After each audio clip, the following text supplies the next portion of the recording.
Imagine being on the brink of bankruptcy with no hope in sight.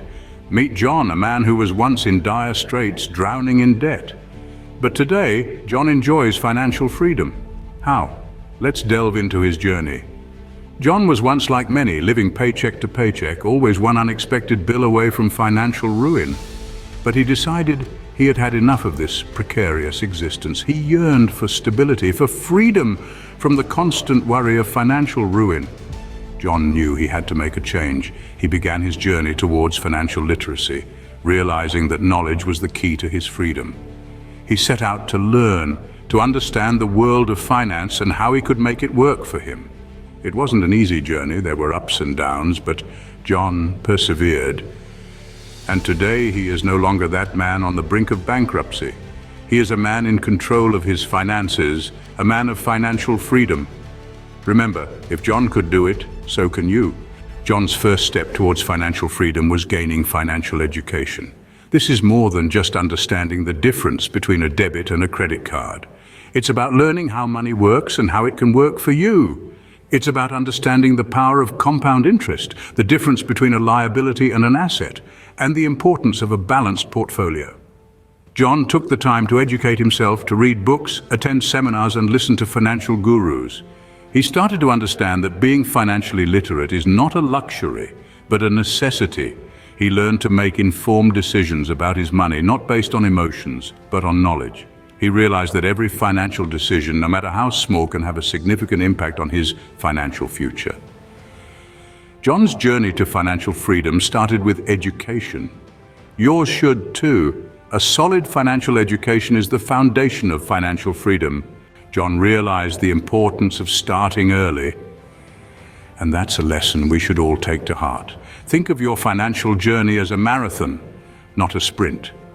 The earlier you start, the more time you give your money to grow. Imagine planting a seed. The sooner you plant it, the sooner it sprouts and begins to grow. That's the power of starting early.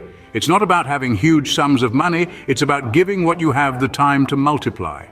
This is where the magic of compound interest comes into play. It's the financial equivalent of a snowball rolling down a hill, growing bigger and faster as it goes along. Your money earns interest, and then that interest earns interest, creating a powerful cycle of growth that continues to build over time.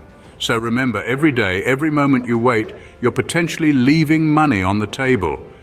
The sooner you start, the better off you'll be. John learned to live below his means.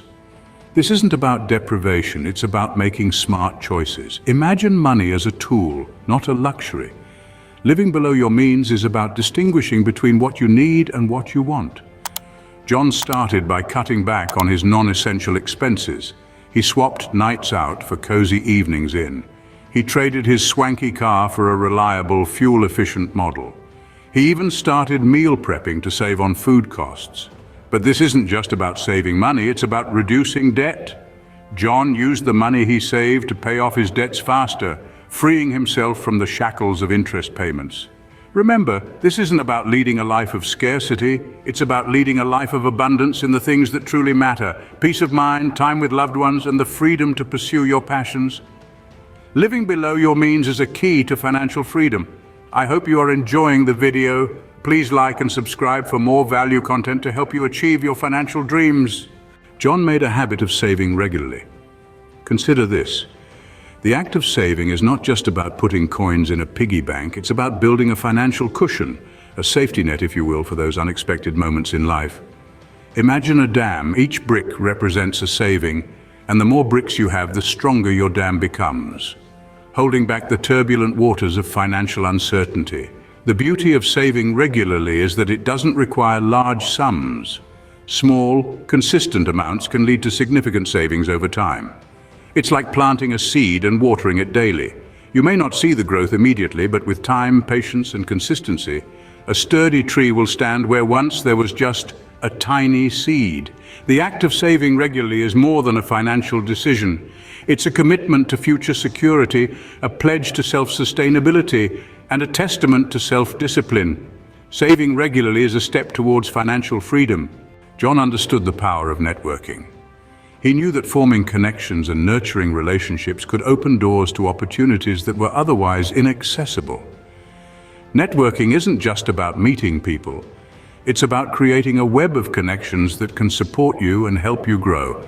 Imagine, for instance, that John attended a social event and struck up a conversation with a stranger who happened to work at a company John was interested in. This chance encounter led to a job offer, a significant increase in income, and a step closer to financial freedom. But remember, the essence of networking isn't just about taking, it's also about giving. John made sure he was a resource to his connections as well, providing value and fostering mutual growth. Networking isn't a one-way street, it's a symbiotic relationship. So don't underestimate the power of a strong network.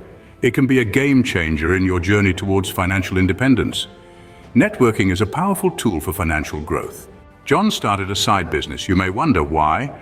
Well, the beauty of a side business is that it gives you the opportunity to generate an additional stream of income. This isn't about becoming a workaholic, it's about diversifying your income sources. Picture this. You're not solely dependent on your 9-to-5 job anymore. Instead, you have another venture that's putting money into your pocket. Take it from John. He started his side business with a passion he had, which was gardening. He began selling plants and giving gardening advice online. This didn't just supplement his income, it also gave him satisfaction as he was doing something he loved. Starting a side business doesn't mean you have to quit your job. It simply means you're taking control of your financial future, giving yourself more options. Remember, the aim is financial freedom, and an extra income stream can help you reach that goal quicker. A side business can boost your income and speed up your journey to financial freedom. John set clear, achievable financial goals. You see, having a destination in mind is the first step to any journey, and the voyage to financial freedom is no exception. It's like setting the coordinates on your GPS before you hit the road.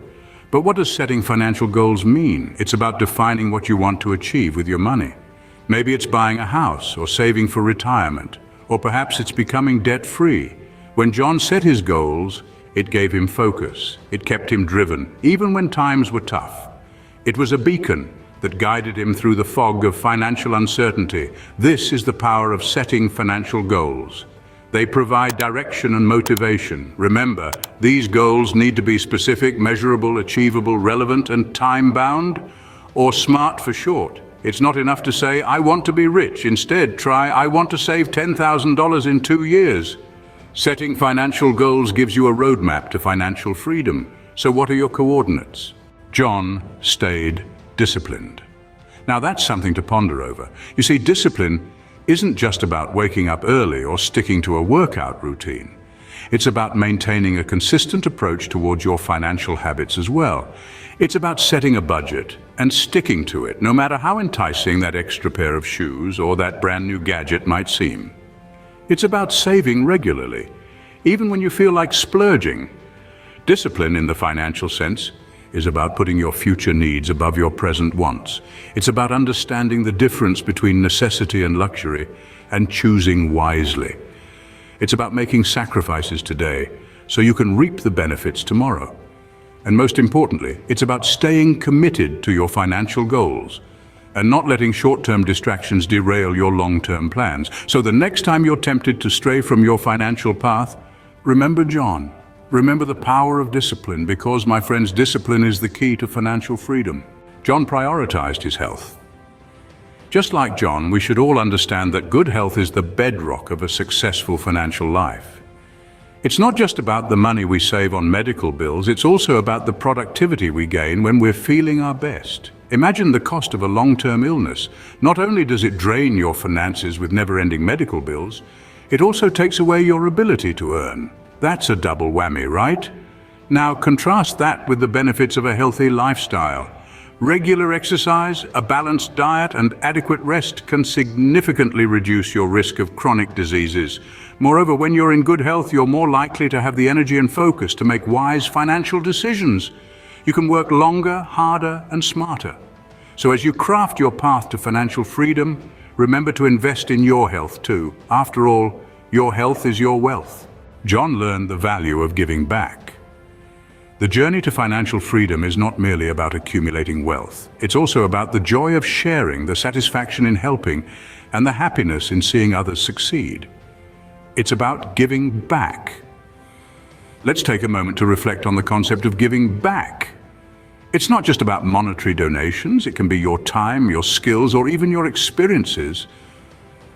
Volunteering at a local soup kitchen, teaching financial literacy to the less fortunate, or mentoring a young entrepreneur, all these acts of giving back contribute to a cycle of positivity and personal growth. This altruistic practice is like planting a seed of goodwill, which can grow into a tree of positive karma. The more you give, the more you receive, not necessarily in material wealth, but in personal satisfaction, inner peace, and an enriched life. Remember, the journey to financial freedom is not a solo expedition, but a communal voyage. Giving back is a rewarding part of financial freedom. John learned from his mistakes. That's the key, isn't it? It's not about never making a mistake. It's about what you do after you've made one. When it comes to financial freedom, every mistake is a stepping stone, a learning opportunity. Imagine tripping over a rock on a path. The next time you walk that path, you remember the rock and step over it. The same principle applies to your financial journey. That credit card debt that spiraled out of control, it taught you the importance of managing your debts effectively. That failed investment, it showed you the need for thorough research and due diligence. Remember, it's not just your mistakes you can learn from. Listen to the stories of others. Learn from their financial missteps so you can avoid the same pitfalls. Use these lessons to fuel your journey to financial freedom, to create a path that's smoother, smarter, and more successful. Mistakes are lessons in disguise. So embrace them, learn from them, and let them guide you towards your financial goals. John's journey from broke to financial freedom was not easy, but possible. Remember, it all starts with financial education. Learn to understand the language of money. It's never too early or too late to start. But the earlier, the better. Financial freedom is achievable. Start your journey today. You just need to take action and be disciplined. Please like and subscribe for more content to achieve financial freedom.